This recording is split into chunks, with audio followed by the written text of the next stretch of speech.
Hello everyone, it's your host, your friend, your boy, Jet Black, the one and only, here with another exciting live stream. In this video, I'm going to be talking about February 14th, 2019. Well, no, I'm going to be talking about February 15th, 2019. Today is February 16th, 2019. That is, as long as I'm not too lost in time. This is significantly late. Normally I do these videos at midnight. Right now I'm doing it at 2:52 a.m.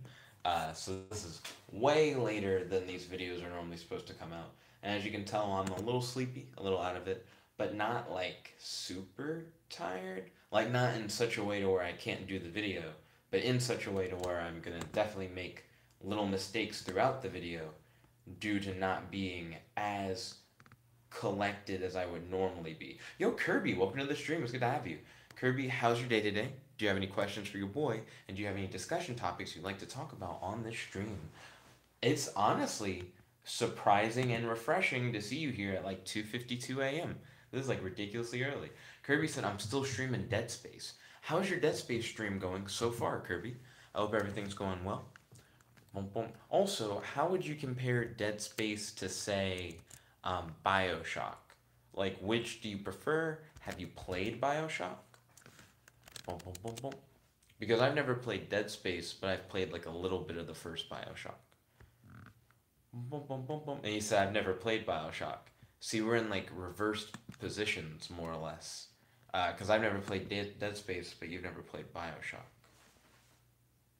I wonder if we would like each other's games that we've played. Like if you would like Bioshock and if I would like Dead Space. What is Dead Space about, Kirby? Like what's the story? Let's see. So right now I am setting up the tags and description on this vlog video. Boom, boom, boom, boom, boom, boom. Sorry about the big delay, by the way, in the upload of this video. I've been hanging out with Aiden and Hannah. I'll get into more detail about what we did in a moment. Like I said at the beginning of this video, I'm a little out of it because it's almost 3 a.m. Kirby said an engineer named Isaac Clarke was sent on a repair mission. Okay. So I imagine he was sent on a repair mission in space. Dun, dun, dun. When he arrives on the ship, is everybody like hella dead? In space. Dun, dun. Because that would be interesting. Like you go on a repair mission, but then you arrive, and the ship that you like get to is fucked, and then maybe you were supposed to refuel on that ship, but you can't because everything's fucked and the fuel's gone. So you're like, oh no, and you have to like fight for survival, and the ship was fucked because it was like invaded by like killer parasite aliens or something like that. Right now, I'm just trying to guess, um, what might be what happened in the story. I'm curious to see how far off I am. Like if Kirby's just like, no, that's not what it's about at all. Then Kirby said, okay, hang on, let me reach a save point, and I'll finish the stream. Understood, Kirby, because it can be a lot to like type and stream and stuff at the same time.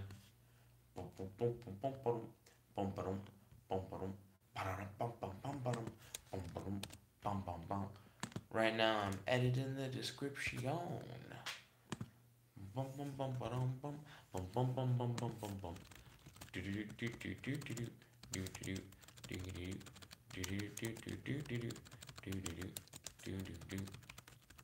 Nine, 8, 7, 6, 5. Right now I'm spacing out all the individual numbered points of my day. Hey, there we go. Cool. So now the description is set up. I already set up the tags. So now I just need to make sure that the genre is set up to people and blogs. Kirby said, okay, there's a save point. Ballin'. Ba-na-na-na. Ballin'. Okay, people and blogs, save changes. All changes saved. Okay, cool. So yeah, Kirby, I would like to hear more about what Dead Space is about. and also about any discussion topics you'd like to hear us talk about on the stream, and any questions that you might have for me. Last night's dream. I always like to start off by talking about what I dreamed about last night. So last night in my dream, I went on a field trip to another country. The field trip was attacked by secret agents from like a foreign nation's government. I had to lay low in a hotel to avoid capture. There was a cheap toy salesman who was lying to kids in the hotel about what his toys could do. I tried to blend in with the kids to avoid a detection from like the secret agents. And then that's the dream. So it's a really weird dream because not only is there this weird secret agent angle where like these foreign secret agents are trying to like catch us on the field trip, but there's also this weird angle of grown ass me trying to pretend to be a child to avoid getting caught by secret agents. It sounds like an old like 90s movie premise. What's interesting about this dream in particular is that most of my dreams are weird, but they in some way involve like superpowers or superheroes. This one doesn't. It's like very far off. It almost seems like it's a twisted, like dark comedy kind of thing. The way that it like played itself out, like the tone of the dream. When I woke up, I exercised, showered, and watched Globku's Jump Force review. I also watched Kasual Uchiha's review. Globku is not a big fan of the game's ranked system in Jump Force, as it doesn't punish you for poor performance. So when you lose a fight in online ranked on Jump Force, your rank doesn't go down. Your rank only goes up when you win, but there's no way for your rank to ever get lower. And Globku is like, that's not a real ranked system. All that really shows is like that you've played a lot if you have a high rank, not necessarily that you're like really good. I understand the idea of them not having your rank go down because if you're like constantly beating people, then your rank is constantly going up, which means that you would have like a super high rank. And even if you only won, like, because it still shows you who's really, really good. Because the best players of the game will always have like a really high rank. And people who only win occasionally, they won't have a low rank, but it should be like relatively low. Like, I feel like the rank system still kind of works. Kirby said, all right, be right back. See you when you get back, Kirby. Let's see. Neither Kasual Uchiha or Globku agree. No, sorry. Both Kasual Uchiha and Globku agree that the combat in Jump Force is good. I learned today that the custom characters in Jump Force can only have one of Yugi's moves, but luckily it's my favorite Yugi move from Jump Force, which is Draw. Draw seems to give you so many options. You can like surround your opponent with like an area of effect attack that kind of like traps them in. You can set up a projectile attack that floats in the air, and you can beat up on your opponent while the attack comes in and then hits them from afar. I feel like Yugi's draw move is like super versatile, so I'm glad that that's the move that Yugi like is allowed. Bleh. I'm glad that that's the Yugi move that custom characters are allowed to actually use in their custom move set. I think that's pretty cool. But I did enjoy both Globku and Kasual Uchiha's reviews. They've seen a lot more of the game than me. I have the full game now, but I've only played like a little bit. So I still need to dive more into Jump Force. Maybe it'll win a few fan poll streams, and you guys will show interest in wanting to see like more Jump Force content. I'm definitely gonna play more of it. I mean, it's a brand new game, and I pre-ordered it, so I might as well stream more. But I know that my heart right now belongs to Lego Worlds because that is a solid game. So I scheduled a milkshake hangout with Maddie for Monday at 5 p.m.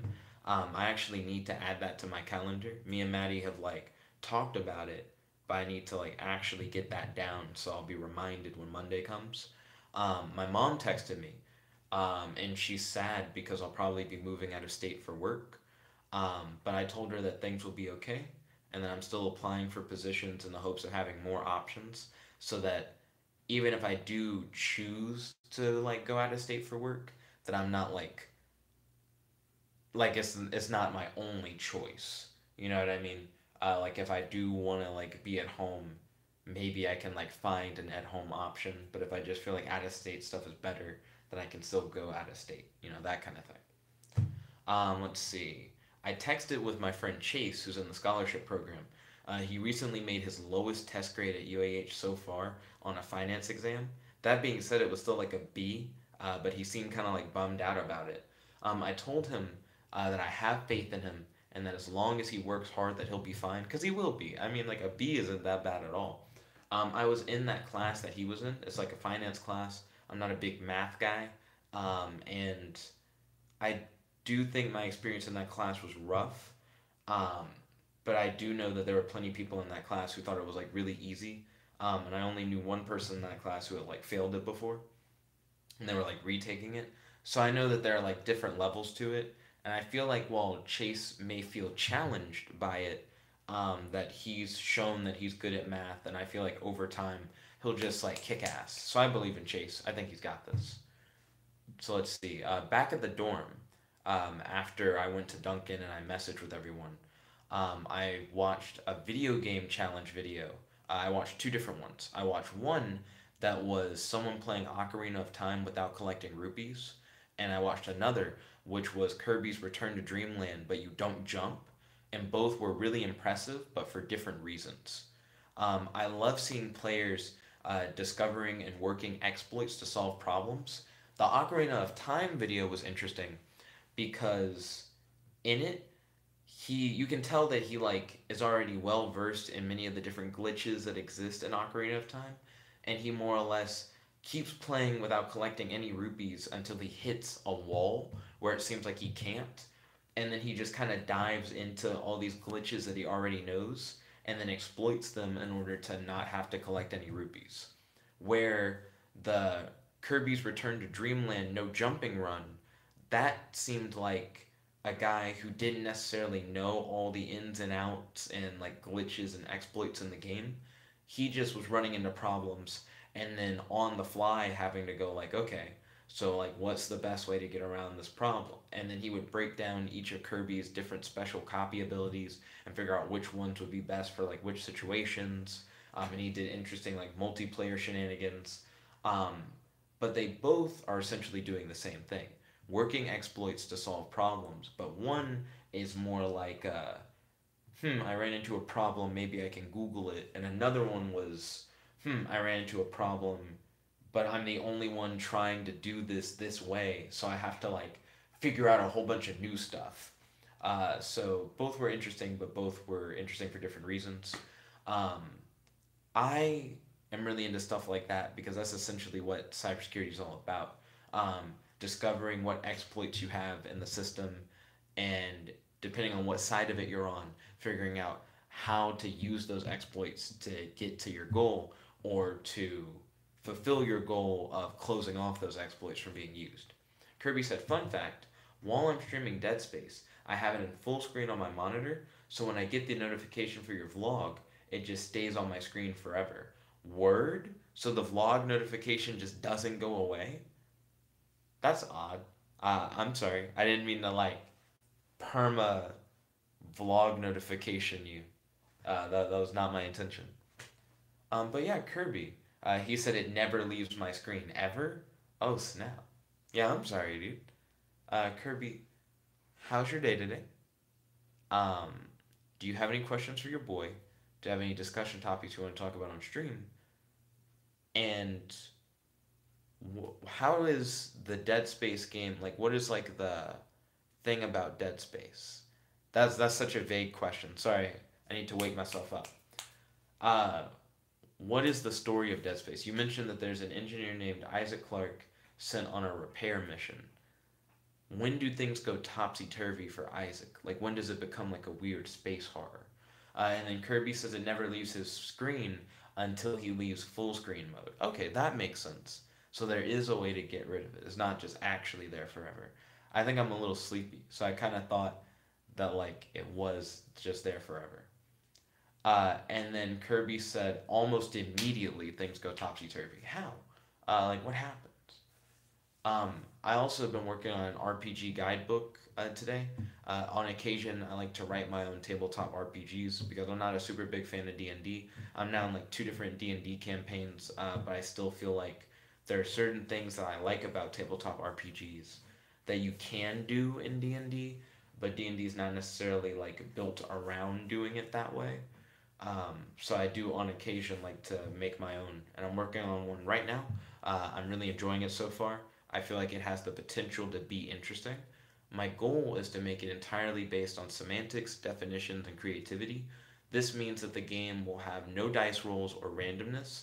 I have already worked out how powers and combat will work. Now I'm trying to fine tune how general gameplay works and how the game's story backs up the game's mechanics. So I'm trying to essentially create a rule set for how the game works mechanically, and then making sure that the game's lore supports how the rules work. So if you were to read the story of the game, you could already understand how the game plays, and vice versa. Kirby said, "All right. So the thing that Isaac and his crew of two others are having to repair. Dot dot dot. Ooh, got some suspense. I'm ready for that next Kirby comment in the live chat. Let's see. So I have finally made a new SoundCloud playlist. SoundCloud Weekly has been having trouble appealing to my taste. So normally every week I can like listen to the whole SoundCloud Weekly playlist and go like bop bop bop bop bop, and figure out like all these different songs I like and smash them into a playlist every week. But I think it's been a hot minute since the last like playlist that I made, because I keep listening to SoundCloud Weekly and just being like, I don't like a majority of these songs. Um, so I think I finally have like a decently sized playlist made up of songs from like this week and the week before. So that is actually in the description box below if you want to listen to the soundtrack of that. If you want to listen to the soundtrack of music that I'll be listening to until this coming Monday when the new SoundCloud Weekly comes out. So this is new music of today is what I always call it. The playlist that I make every week if I can get enough songs for it. I hope you guys like it. Feel free to tell me what your thoughts are on the playlist in the comment section below. Dozer has a headache, so he can't make it to D&D today. It's weird to say that because the way that I write it, my notes for the day, I write it from the perspective of like present day. Like I write it like as it happens, but then whenever I read it, I'm thinking about it in past tense. So what I should have said is Dozer had a headache, so he couldn't make it to D&D. Gerard vanished when we went to Publix because Colin picked me and Gerard up from campus when we went to Publix. So we spent a bit of time looking for him. He was just getting a sandwich at the store, but he doesn't have a cell phone. So it became like a big thing where we had to like wait and then search for him and like find him. So that was interesting. Also, CJ's out of town, so CJ wasn't free for D&D either. So we had like a smaller party than we normally do. Kirby said, um, the thing that Isaac and his crew have to repair in Dead Space is called the USG Ishiwu, Ishihimura. Ishimura? Okay, the USG Ishimura Planet Cracker. Planet Cracker? Is it like a Death Star kind of thing? Like a ship that's designed to like destroy planets, more or less?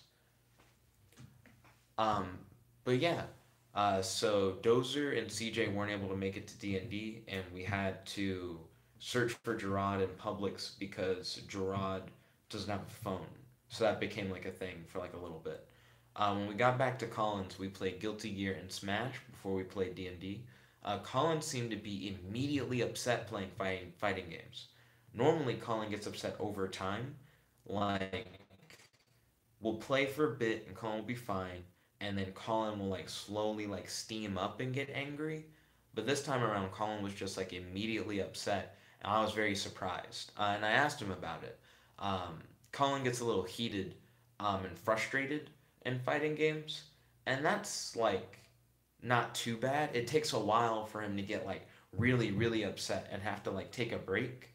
I feel like Colin like picked up the controller and was like just pissed, and I was like, "Ooh, like what happened?" I don't know why he's so upset like from the jump. But I asked him about it, and I don't know. He didn't really give me like an answer. Kirby said some of the crew of Ishimura created a colony on a random planet where they found something called the marker. After this marker, everyone who messed with it was getting dementia. Huh. So the colony on the random planet found the marker which gives everyone dementia. So everyone on the USG Ishimura planet cracker has dementia. Do they have like space dementia? Like, is it like a crazy dementia? I'm trying to see. Wait, is he just on a ship with a bunch of like crazy people? I kind of thought Dead Space was a thing where there were like a bunch of monsters. Are they just people who like their brain is deteriorating and they're just kind of like going insane? Also, in tonight's D&D campaign, my favorite moment was befriending the father of all crows. So my D&D character, he becomes friends with this crow who is essentially the dad to every crow that exists. And I was able to get him and all of his crows to travel around the city and collect gold for me and then bring it back to me. So I just had like a ton of money. And it was interesting. I think I got like 26 gold from just sending the crows around the city to pick up gold. So now I have a friend who is essentially just like the god of crows who can just summon all of his crow cohorts to like help me out. So I thought that was really dope. My least favorite moment from tonight's D&D campaign, one of my fellow campaign members died. Bye. Um, Bye is her name. I wasn't saying bye like goodbye. My character in Bye got to hang out a good bit. I felt like they had somewhat had like a friendship, but just the way my character's personality was after Bai died, my character only seemed to really care about Bai's belongings and like took Bai's gold. And Bai requested that a crown that she had stolen from the king, that we like did something with it and used it. And I just left it on Bai's body. I didn't even care. My character is so focused on testing the limits of magic and finding all these religious relics that my character's first thought is the gold will help me in my quest to like accomplish that goal, not man, I should really like respect Bai's wishes, their final wishes, my dying comrade, or like show any level of respect toward my dying comrade. He just kind of fucked off. So it's interesting that my least favorite moment from the campaign was more or less a self-made roleplay decision, but I don't know. It just seemed shitty. Kirby said, and when the planet was cracked, an alien race called the Necromorphs boarded the ship and started killing nearly everyone on the ship.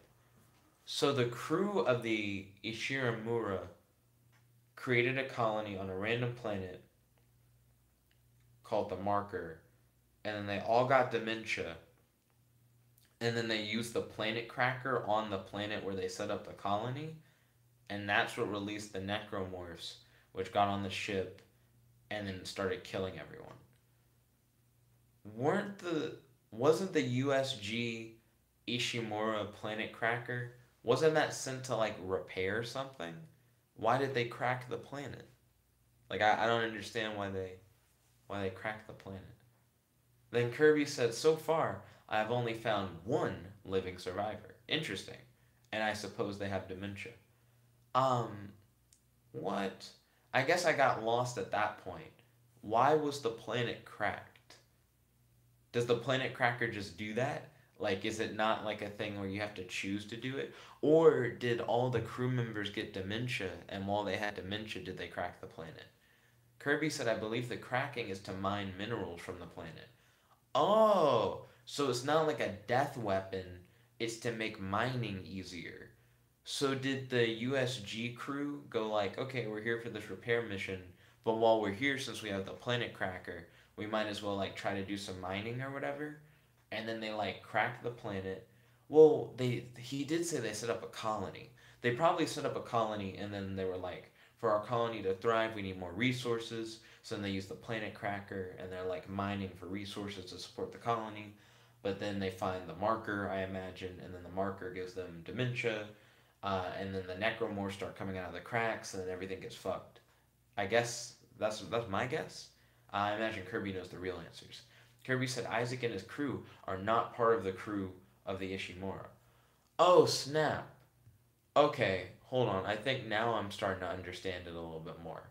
So an engineer named Isaac Clarke was sent on a repair mission. Let's see. Isaac and his crew of two others are having to repair the USG Ishimura planet cracker. So Isaac and his crew are there to repair the planet cracker. He said, "Oh, I missed this." Kirby said, "I don't understand how it works. I think it's a mining ship." So I'm sorry, Kirby. I totally missed that message. He said some of the crew of the Ishimura created a colony on a random planet where they found something called the marker. So the Ishimura crew was mining and they cracked the planet and they found the marker, I imagine, while mining. So then that gave them dementia, and then because the planet was cracked, the alien race called the Necromorphs were able to board the USG and start killing everyone. And then so far, Kirby's only found one survivor. That actually makes plenty of sense. I was mixing the crew story together with the USG story. But now this makes a lot more sense. So the USG was probably just a mining colony that was like sent to that planet specifically to set up a colony like to mine. Kirby said, "I hate the survivor." By the way, is he like annoying? Like what does he do that makes you like not like him? After D&D, I got milkshakes with Aiden and Hannah, and then we watched a series of YouTube videos and took multiple takes for Aiden's new Patreon trailer, which isn't out yet. I more or less just did a bunch of improv comedy rather than actually cooperate with Aiden's video, and I feel like that led to a lot of like comedic takes. Hopefully, that can be edited together into an actually good trailer, or at the very least become a cool blooper reel. Worst case scenario, if Aiden's like, "I hate all these takes, just do a normal take," then we could be able to do something like nice for it.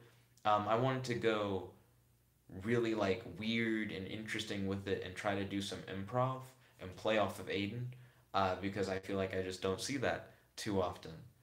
Because improv comedy is weird and is very hit or miss, which is why you don't see that too often.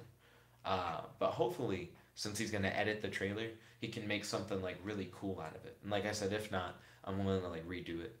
Kirby said milkshakes, milkshakes. And that is true. The milkshakus. Let's see. Saturday is of course today. So my plans for Saturday, I'm going to, after the stream is over, probably go straight to bed. I'm gonna have to wake up relatively early because I still need to exercise, shower.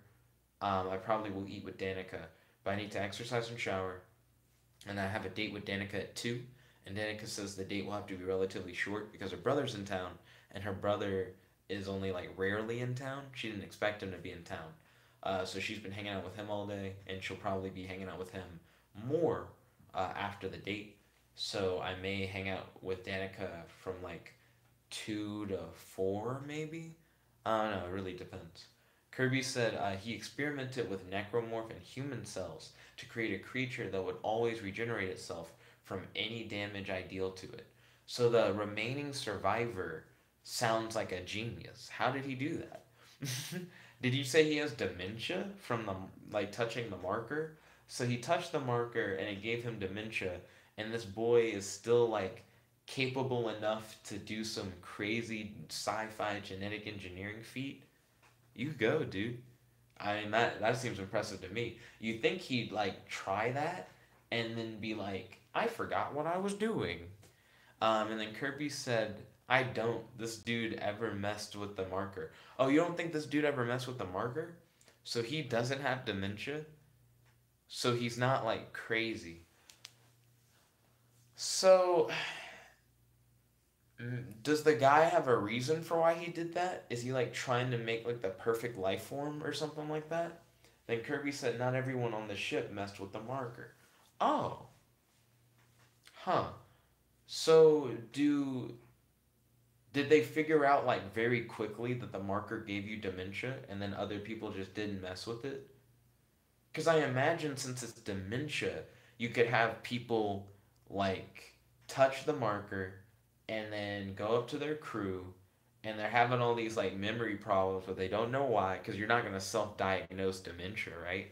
So you're going to be like, or maybe you forget about it and then people keep thinking they're discovering it for the first time. I don't know, something that messes with your memory like that could be like hard to figure out in like a short amount of time that it's like causing dementia. Like how did they get to that like realization? Um, and is Homeboy trying to make the ultimate life form, the remaining survivor? And what makes him the remaining survivor? Like how has he lived this long? Can he regenerate?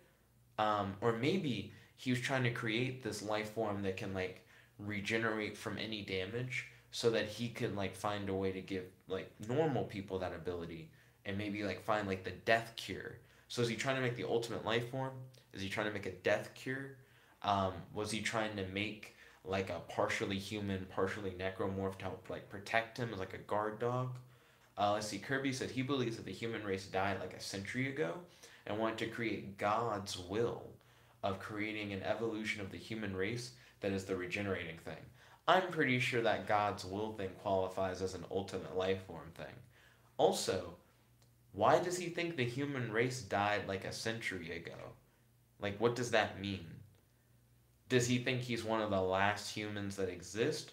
Or is he simply saying that he feels like alien life has evolved so far past us in the last 100 years that humanity died in the sense that we're not like the dominant species of like space? Because I guess I don't understand what he means by the human race died a century ago. I can't tell if he legitimately thinks that like there are only so many humans left and they were like some of the last ones, or if he thinks like the time for humans is over and the time of the next evolution has begun and that it's been like that for the last 100 years. Because I feel like I'm imagining different philosophies or different possible philosophies for this character. Also, interesting side question, still related to Dead Space, Kirby.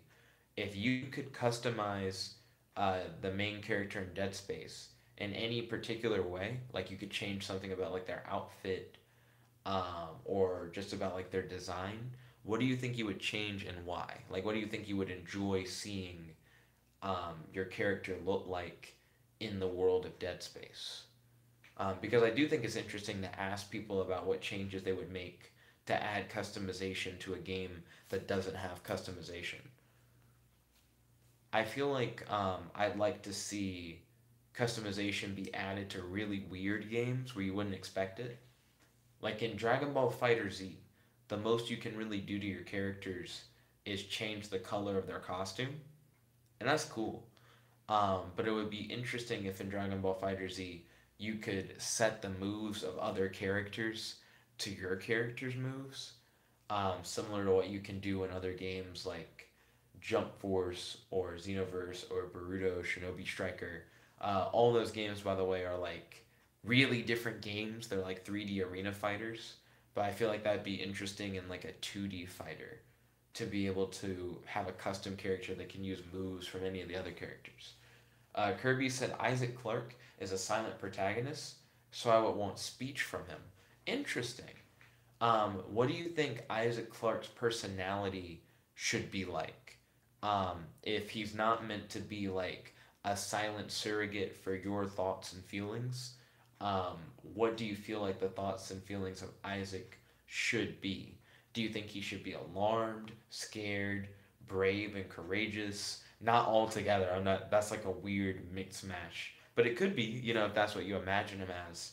Like, how do you see Isaac Clarke's personality, and what do you think his voice would be like? Would it be like tough and gruff? Would it be like kind of scared and like whiny? Um, how do you in your mind imagine Isaac Clarke? Because I think that's an interesting idea. Let's see. Kirby said he would be scared, but he would be like, I must complete my mission. So you feel like he'd be scared but determined. Okay, that's interesting. And what kind of voice do you think he would have? Do you think that he would be like, I don't really want to have to do this, but I'm the only one who can? Or do you think he'd be like a little bit more shaky, like, I don't really want to have to do this, but I have to? Or do you think he's like confident about his mission, but scared of like the necromorphs? So he's like, huh, I can do this at all costs, no matter what. And then like he sees like a necromorph that kind of freaks him out. Kirby said he does have a voice in the game but you don't hear it often. Oh, interesting. Okay. So he's voice acted, but he just doesn't talk a majority of the time. Does he do a lot of grunting, like when he gets hit or when he's like in high action like scenes? Because I know Link in a lot of games, like Legend of Zelda games, is a silent protagonist. I say a lot, but I can't think of any where he's not a silent protagonist. I know in some of the CDI games, he has like voiced cutscenes that are like the weird cartoons. Um, but I know Link's grunts off to like the top of my head because you just hear him a lot when you play the game. Kirby said like when he breathes or when he does a punch. Okay, yeah, uh, that's standard video game affair. Affair. That's standard video game fare. Video game affair. Who's Isaac cheating on Zelda? Let's see. What are your thoughts on Dead Space so far? Like I know you haven't finished the game yet, but what would you rate it out of 10 for what you've played so far? Would you recommend it to a friend? Why or why not? Right now, I'm getting these insider scoop details from your boy Kirby, trying to learn more about Dead Space and his enjoyment of the game. And then Kirby said, I'm fucking enjoying it. I'm glad that you're digging it, Kirby, that you're vibing with it. So what do you like most about the game, and what do you dislike the most about the game? If you had to give like your favorite thing so far and your least favorite thing so far about the game. Also, I'd be interested in hearing your opinion once you finish the game, what your thoughts are. Because I know with Tenshu Z, that was a game that while I was playing it, I like kept playing it, but I had so many complaints about it. But then once I like finally beat the game, I was like, man, that game was like pretty bad, but it had all this good like interlaced with the bad, and it ends up just like working, and it made me like really want to play another Tenshu game. And I ended up playing a Tenshu game for PS2. But I like seeing how your opinion of something can change over the course of you like consuming it, and then once you finally finish it you can like see all of it for what it is. Kirby says the horror atmosphere is what I like the most. The thing I hate in the game is the unkillable enemy. So you're not a fan of like this weird God's will next evolution ultimate life form character who can just keep regenerating. So is that unkillable enemy like an ever present threat where like at any time it could just pop up and you have to fight it? And what do you do to like stop it? Can you restrain it temporarily? Do you just have to run away? Do you have like mini boss battles where like it gets weakened and then it comes back later? Kirby says, but the enemy has been dealt with, so maybe I can't complain too much. Do you think it's really been dealt with, or do you think the enemy will probably come back later?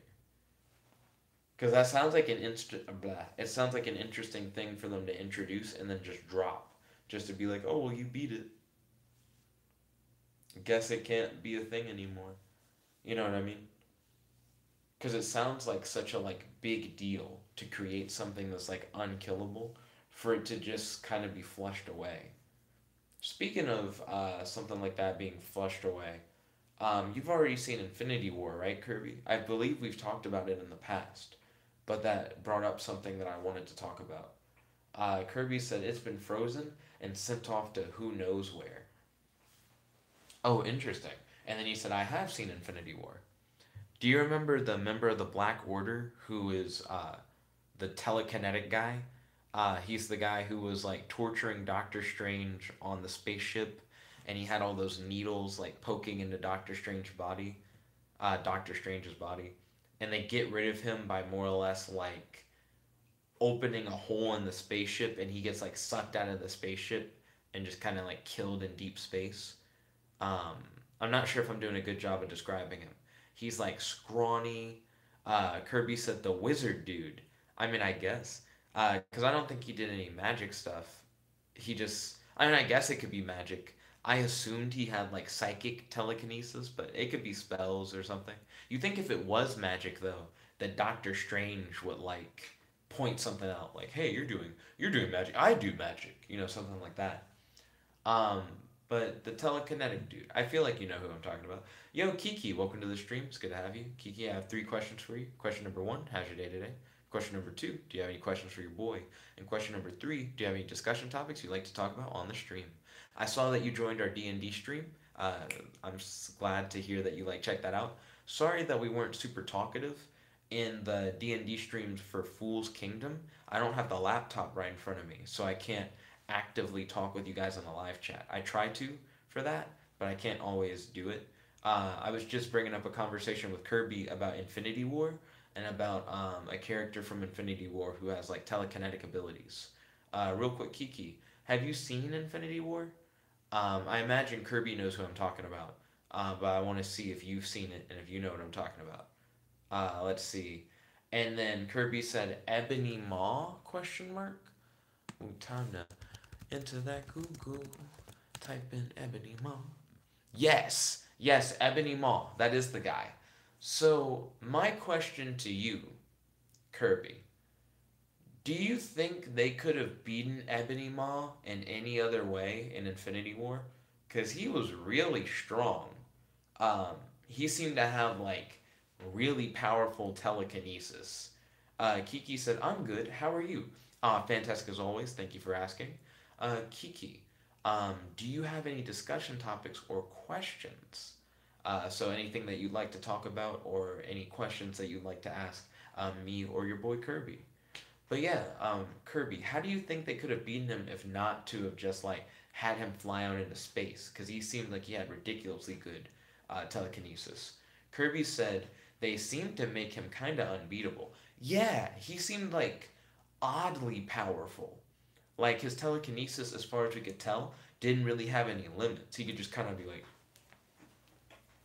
and just goot you. Then Kiki said, "Did you watch Infinity War?" So I watched Infinity War 3 times, I believe. I think I saw it with my dad, with Dozer and Serena, and then with my mom and my brother and a family friend. So I saw it on 3 different occasions, and I never paid for a ticket. Dad bought my ticket for Infinity War. When I went with Dozer and Serena, I think they had an extra ticket already. It was something like that, and I was able to hop in and watch the movie with them. And then my brother bought tickets for himself and mom and the family friend and me, and we all went to go see it.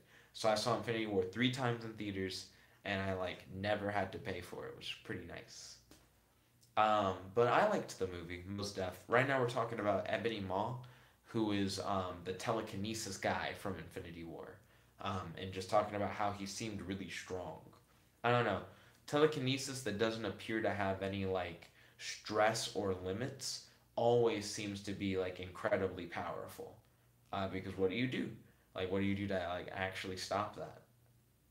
I'm curious to see what Ebony Maw's stats are on the not the Marvel wiki, but on Marvel.com.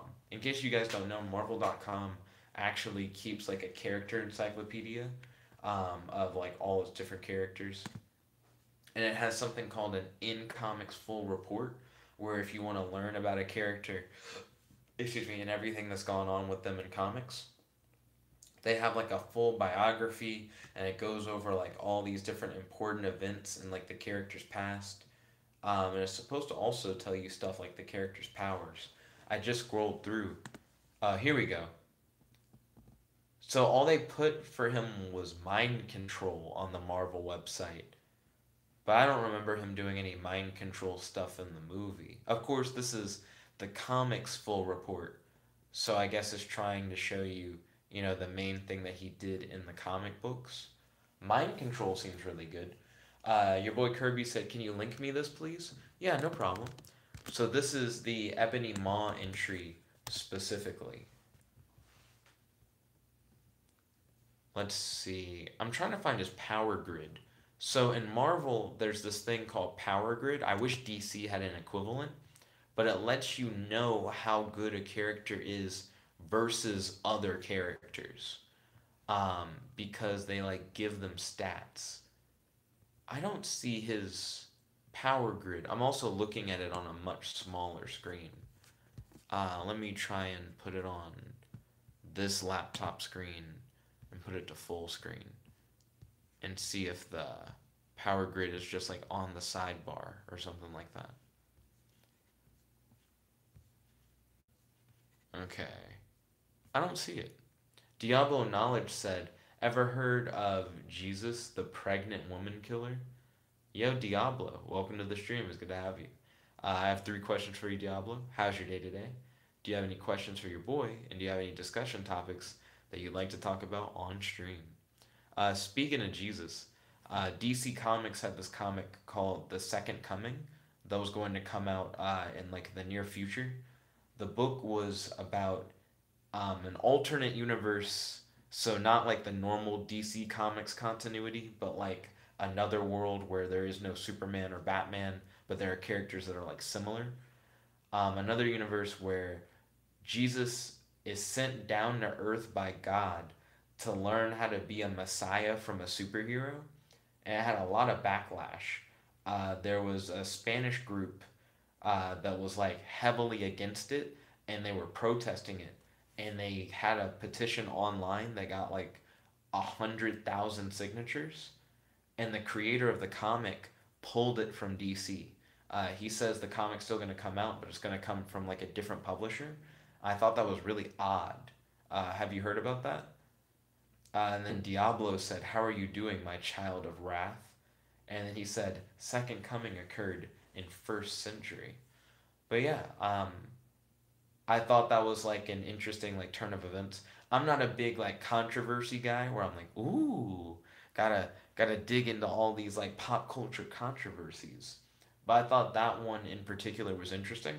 I've noticed that it was interesting that DC wasn't the one who made the choice to pull the comic, that it was the creator who made the choice. Because DC, as far as I'm aware, made the choice to say we're never going to reprint Batman Damned #1, which is the comic that shows like Batman's uncensored penis, which was a huge controversy. The idea that they would like show Batman like waist down naked in a comic book and like not censor it.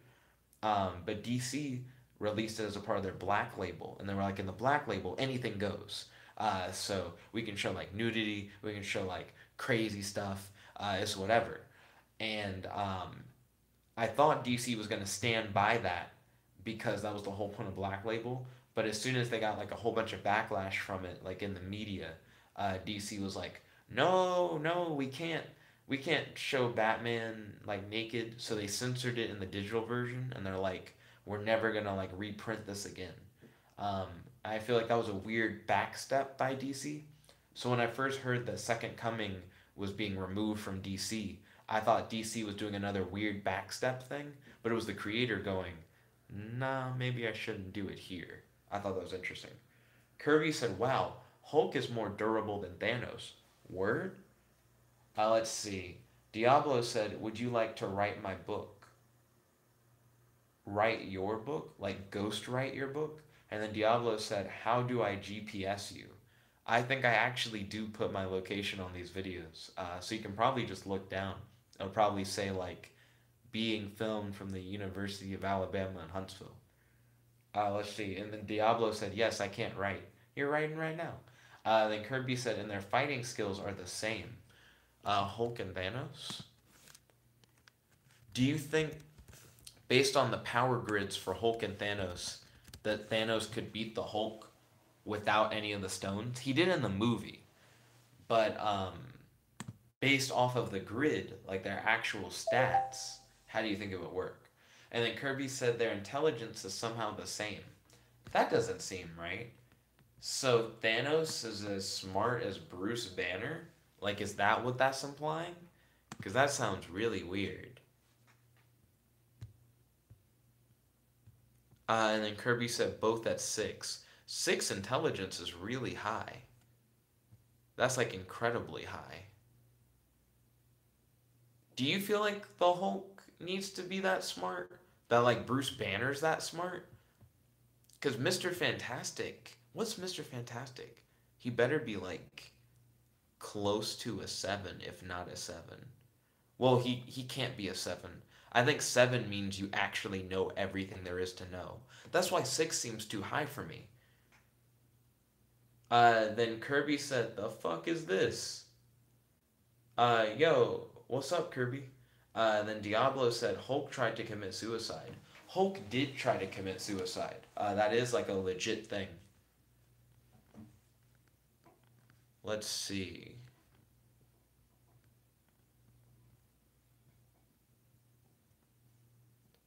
How up to date are these descriptions for characters on the Marvel website? I never thought about this, but if I was to search for like Spider Man, would it tell me what's currently happening in Spider Man? Like, can I read this instead of reading the comics and just know? And then Kirby said, no, Banner did. Or is based on Bruce Banner. Is it. Wait, what? Kirby said, no, Banner did. Or is based on Bruce Banner.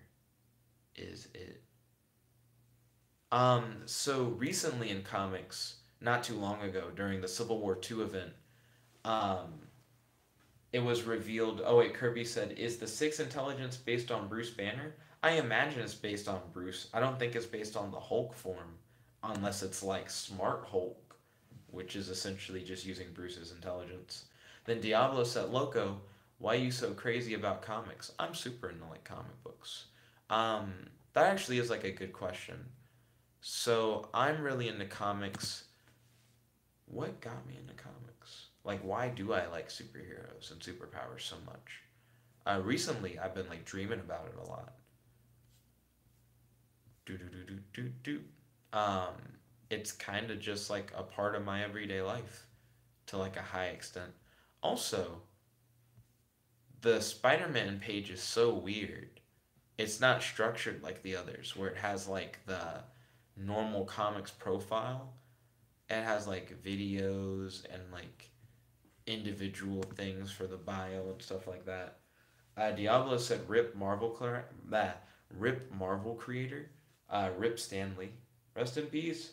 When he died, I did like a moment of silence at the beginning of like one of my videos. Um, I only ever got to see Stanley like in person once. I went to one of the Dragon Con events where he spoke on a panel, but I wasn't anywhere near him. It was a huge room. Um, I wouldn't say I was like in the back. We probably got like a seat in the middle, but it was like me and my dad watching like Stanley on stage answering questions. I think the big thing I remember from it is someone asked Stanley what he thought about like real life superheroes, like people who dress up in like superhero suits and go out and like report crime and help people and donate to charity and feed the homeless and things like that. And Stanley eventually did like a TV show that like had like a focus on the real life superhero stuff, if I'm not mistaken. I know he did one that was focused on people who like had weird abilities, but I feel like he had one that was also like about crime fighters. Yeah, Academy of Heroes. So Stanley's Academy of Heroes was essentially like a real life superhero reality show that was run by Stanley. I remember that. Diablo said he got to live a long time. He did. Kirby said, "Wow, who would have thought Galactus has seven in everything?" Galactus has seven in everything. What does the unbeatable Squirrel Girl have? Diablo said, "Can you play a video that I was featured in?" I actually only have about like 7 minutes left in this stream in particular, so probably not. Plus, I'm a little tired. Diablo said, "Who's Galactus?" Galactus is like a planet eating being who is so powerful that he has other beings do his bidding and travel from world to world finding good planets for him to eat. And he can give superpowers to other people for them to become his heralds. Like the Silver Surfer gets his power from Galactus. It's really interesting. Kirby says, "Say that name again, please, Nick." The Unbeatable Squirrel Girl. Because she's good about just beating everybody. That's like a huge thing. Because I'm pretty sure she's beaten Galactus before. Because she just has like stupid strong powers. Diablo said, "How can someone be a planet?" He doesn't be a planet, he like eats planets. And then Diablo said, "Is the Silver Surfer Jesus because he destroys worlds?" Let's see. So we got Squirrel Girl up. Where's her power grid? So she has an overview page, a movie's profile, and a movie's bio. What movie was she in where she would have like a movie based thing? Also, does she have a power grid? Why do some of these people not have power grids? I'm so used to characters having power grids. That's the Squirrel Girl one. Not Squirrel Girl. Squirrel, like the animal. Squirrel Girl. Diablo said, Playa, do you like women? I'm going on a date with Danica in a few hours. That's going to be at 2 p.m. It's now past 3 a.m. So if I went to bed right now, I'd probably wake up around like 11:47, which is a little late.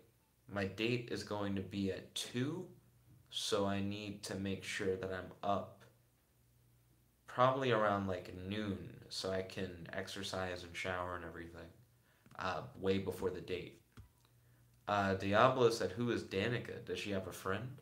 Danica spends most of her time with her family for the most part when she's like not at school. We've gone on quite a few dates since like last year, and I think this next up and coming date is probably gonna be like the ninth or 10th date so far that me and Danica have been on. Let's see. And then Kirby said Doreen Green. Doreen Green. Squirrel Girl. Don't understand. Is there like a better page for her? Oh, there's a thing called Marvel Rising HQ. Oh, is it like a Marvel page that's meant for like little kids? I see. So this is like for your children if they want to learn more about Marvel where you go. Hmm. Oh, in comics full report. There we go. I didn't see that before. It was giving me weird movie based stuff. Yeah, this is the real page. Found it. Diablo said, I'm making. Oh, well. He said, can you make a comic about me? I can't draw Diablo knowledge. I don't think I'd be able to do that. So, Squirrel Girl's powers are superhuman strength, superhuman speed, superhuman agility, superhuman reflexes, semi prehensile tail, and empathetic link. No, sorry, empathic link. And then Kirby said she has a 7 in everything. That makes sense. She's the unbeatable Squirrel Girl. How are you going to beat her? So she has a 7 in everything? That's pretty good. That's God tier. Diablo said, you know what Diablo means? Does Diablo mean demon or does it mean devil? And then Kirby said, but what if there are two of her? Oh, like how do the Squirrel Girls, like if they were to fight each other, can the two unbeatable beings, then I guess neither of them win? Also, is she still dropping comics? Like is Squirrel Girl like still actively in comic books? Let's see. While Squirrel Girl has distanced herself from the GLI allies of late, who have retaken the Great Lakes Avengers name and joined up with several more legitimate Avengers groups, her main focus has been going back to school. She currently attends college at Empire State University, where she met her new best friend, Nancy Whitehead, along with fellow crime fighters Chipmunk Hunk and Koi Boy. One of the most beloved heroes in the Marvel Universe, Dorian Green also stands out as the most surprisingly formidable. So, Squirrel Girl is a really interesting concept to just be powerful. Kirby said a paradox will be formed and all reality will be destroyed. Diablo said, who is this foolish man, Kirby? Does he know the truth? I can't tell if you're trying to ask if Kirby is foolish or if I am foolish. I would say that neither of us are. Gwenpool.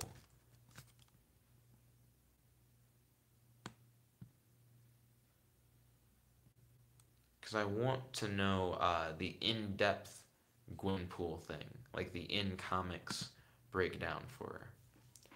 And then Diablo said Kirby is foolish. I don't think so. In comics full report. So I'm gonna have to end the stream for now because we hit an hour. Plus it's now almost like 4 a.m. And then Kirby said, I mean, Kirby is a baby. Kirby's a baby? I never knew that. Is he actually like an infant? And then Diablo said he wants to create a different reality. I don't know what the goal of Kirby is. I've never played a Kirby game. I watched some gameplay today of Kirby Return to Dreamland, and it actually looked really cool with Kirby's ability to like copy abilities from enemies. That looked really interesting. But I'm gonna have to hit the hay for now. I'd like to thank you all for watching. If you like this video, make sure to smash that like button, favorite, comment, subscribe, and ding ding ding. Ring that notification bell to be notified whenever we do these live streams. Make sure to stay tuned because we have a vlog video every night, sometime after midnight. Sorry that this one is like super late. I was hanging out with Aiden and Hannah for like a long time, um, and I just didn't get to the vlog video. I probably could have done the vlog video at the normal time, and then just went back to hanging out with Aiden and Hannah afterwards. But who knows? Anyways, thank you all for tuning in. Make sure you guys stay tuned because, like I said, tomorrow after midnight we're gonna have another vlog video. I probably will stream Lego Worlds at some point tomorrow, so you definitely want to stay tuned for that. And maybe some Jump Force since it's like a brand new game. Also, make sure you stay tuned because Mondays through Thursdays we have fan poll videos where you can vote for what you would like to see me do on the channel. So if you guys want to see me play a particular game or react to like particular videos on YouTube, you guys can vote, and whatever gets the most votes is what I do on the channel. So definitely make sure to tune in and check that out. Let's see. So Kirby said Kirby is 200 years old, but he isn't matured at all. And he said, hopefully my D&D session will go well. I hope that your D&D session does go well. And then Diablo said, ciao. And then he said, brush your teeth. Always. You don't just want to go to bed with like a gross mouth. But yo, shout out to Kirby. Kirby's been on the stream for the long haul. Shout out to Kiki, who tuned in a little bit later. And shout out to Diablo Knowledge. You guys are the three heavy hitters who made it to the stream. So thank you all once again for tuning in. Truly appreciate it. There's your host, your friend, your boy, Jet Black, the one and only, logging out. Thank you guys again, and